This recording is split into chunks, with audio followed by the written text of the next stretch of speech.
HMDA మాజీ director Shiva Balakrishna విచారణలో సంచలన విషయాలు బయటపడుతున్నాయి. 4 రోజుల కస్టడీలో శివబాలకృష్ణ నుండి కీలక సమాచారాన్ని ఏసీబీ సేకరించింది. రియల్ ఎస్టేట్స్ వ్యాపారంలో పెట్టుబడులపై ఏసీబీ విచారణ చేసింది. మరో 2 బాలకృష్ణ బినామీలను కూడా ఏసీబీ గుర్తించింది. బాలకృష్ణ సోదరుడు శివ, సునీల్ కుమార్ను కూడా ఏసీబీ అధికారులు విచారణ చేశారు. ఏసీబీ కార్యాలయానికి సునీల్ను పిలిచి ప్రశ్నించారు. సునీల్, అతని భార్యపై ఏసీబీ అధికారులు భారీగా ఆస్తులను గుర్తించారు. జనగామ, గజ్వెల్, కొడకండ్ల, మోత్కూర్, పాలకుర్తి, రిమ్మనగూడ, బీబీనగర్లో సునీల్, అతని భార్య పేరుపై ఆస్తులను ఉన్నట్టు ఏసీబీ అధికారులు గుర్తించారు. బాలకృష్ణకు సోదరుడు సునీల్ బినామీగా ఉన్నట్టు ఏసీబీ గుర్తించింది. సునీల్ 2 రియల్ ఎస్టేట్ కంపెనీల్లో భారీగా పెట్టుబడులు పెట్టినట్టు కూడా అధికారులు తేల్చారు. ఎల్బీ నగర్, బంజారాహిల్స్లో హైరేస్ టవర్స్ ని నిర్మిస్తున్న రియల్ ఎస్టేట్ కంపెనీలో సునీల్ పెట్టుబడి పెట్టారు. బాలకృష్ణ లాకర్స్ లో గుర్తించిన 20 లక్షల నగదు, బంగారం, పలు డాక్యుమెంట్లపై కూడా ఏసీబీ ఆరా తీసింది. బాలకృష్ణ సెల్ ఫోన్ డేటాపై ఏసీబీ ఫోకస్ పెట్టింది. బాలకృష్ణ కాల్ డేటా విచారణ చేస్తే బాలకృష్ణకు సంబంధించిన బినామీలు, అధికారుల చిట్టా బయటపడే అవకాశం ఉంది. అయితే బాలకృష్ణ బినామీలకు ఏసీబీ నోటీసులు ఇచ్చినట్టు కూడా తెలిసింది.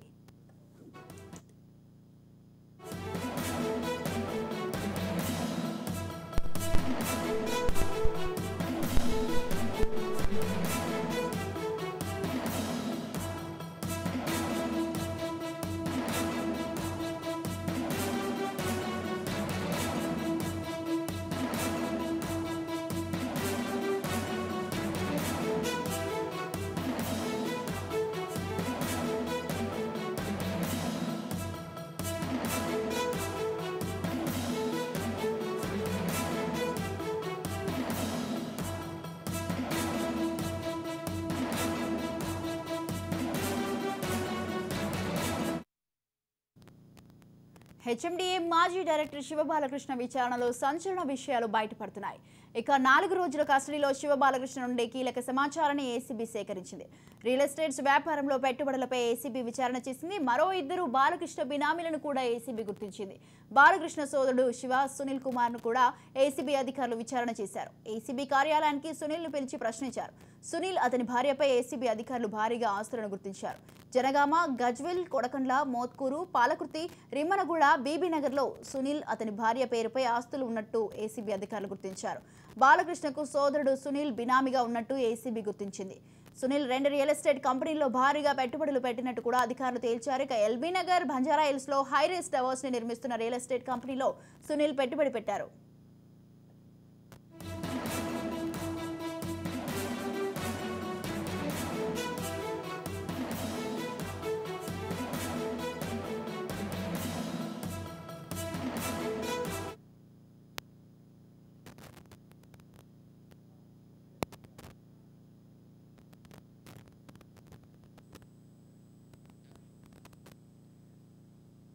రైట్కి ఈ విషయంపై పూర్తి సమాచారం అందించడానికి మా crime bureau chief Inna Reddy phone లైన్లో అందిస్తారు. ఇన్నారెడ్డి, చెప్పండి, హెచ్ఎండిఏ మాజీ డైరెక్టర్ అయినటువంటి శివబాలకృష్ణ విచారణలో అయితే సంచలన విషయాలు ఒక్కొక్కటిగా బయటపడుతున్నాయి.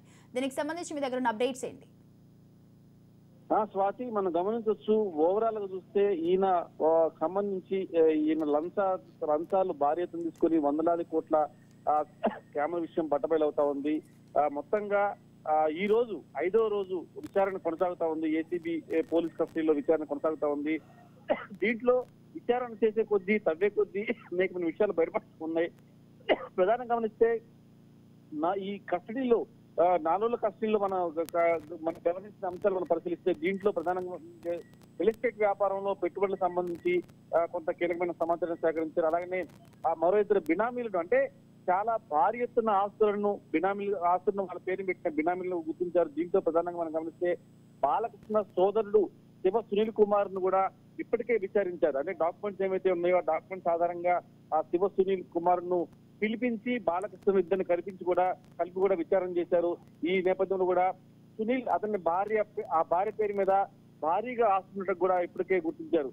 ఇదే కాకుండా జనగామ, గజ్వేల్, కొడంగండ్ల, మోత్కూర్, పాలకుర్తి, రెమ్మగూడ, బీబీనగర్ లో సునీల్ భార్య, సునీల్ కు తర్వాత అతని భార్య పేరు మీద భారీ ఆస్తున్నట్టు కూడా ఇప్పటికే ఏసీబీ అధికారులు గుర్తించి దానికి సంబంధించిన స్టేట్మెంట్ కూడా సునీల్ దగ్గర రికార్డ్ చేసినట్టు వస్తా ఉంది.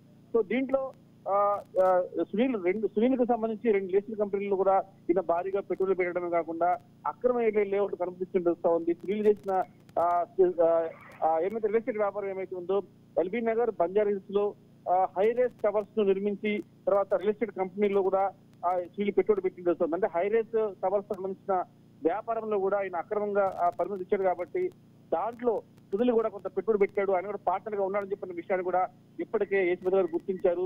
అలాగనే బాలకృష్ణ సెల్ ఫోన్ డేటా మీద ఫోకస్ పెట్టి కాల్ డేటా ఆధారంగా విచారిస్తే చాలా మంది బినామీల చర్చ కూడా బయటపడతా ఉంది. దీంట్లో పోలీస్ అధికారులు తర్వాత అధికారులు కాకుండా కొంతమంది మాజీ జర్నలిస్టులు ఉన్నట్టు తెలుస్తా ఉంది. మొత్తం మీద బాలకృష్ణ బినామీల మీదనే దృష్టి సారించి ఇప్పటికే కొంతమందికి నోటీసులు జారీ చేసి కూడా ఆ విచారణకు హాజరు కమ్మని కూడా ఏసీబీ అధికారులు చెప్పడం. మొత్తం మీద ఈ రోజు జరగబోయే విచారణలో ఎవరైతే బినామీలుగా ఉన్నారో వాళ్ళ మీద దృష్టి సారించి ఆయా బినామీలకు సంబంధించిన ఆస్తులను సంబంధించిన ప్రాపర్టీస్ ఏ విధంగా సంపాదించారు, ఏ విధంగా బాలకృష్ణకి ఇచ్చారు, ఏ విషయాల్లో ప్రాపర్టీస్ మనకు అందజేయాల్సి వచ్చిందన్న అన్ని విషయాల్లో కూడా ఎంక్వైరీ కొనసాగుతుంది. మనం గమనించవచ్చు స్వాతి, ఏదైనా సరే ఒక లేఅవుట్ జరిగిన పర్మిషన్ ఇస్తే విల్లాస్ పర్మిషన్ ఇస్తే అక్రమంగా ఒక విల్లానే ఆయన లంచంగా తీసుకున్న సందర్భాలు ఉన్నాయి కాబట్టి ఆ విల్లాస్ ను కూడా బినామీల పేరు మీద రిజిస్టర్ చేసినట్టు కూడా ఏసీబీ గారు గుర్తించి ఈ 5 రోజుల విచారణ కూడా చాలా కీలకమైన అంశాల ఆధారంగా విచారణ కొనసాగుతా ఉంది Swathi. Right, thank you Inna Reddy, thanks for the details.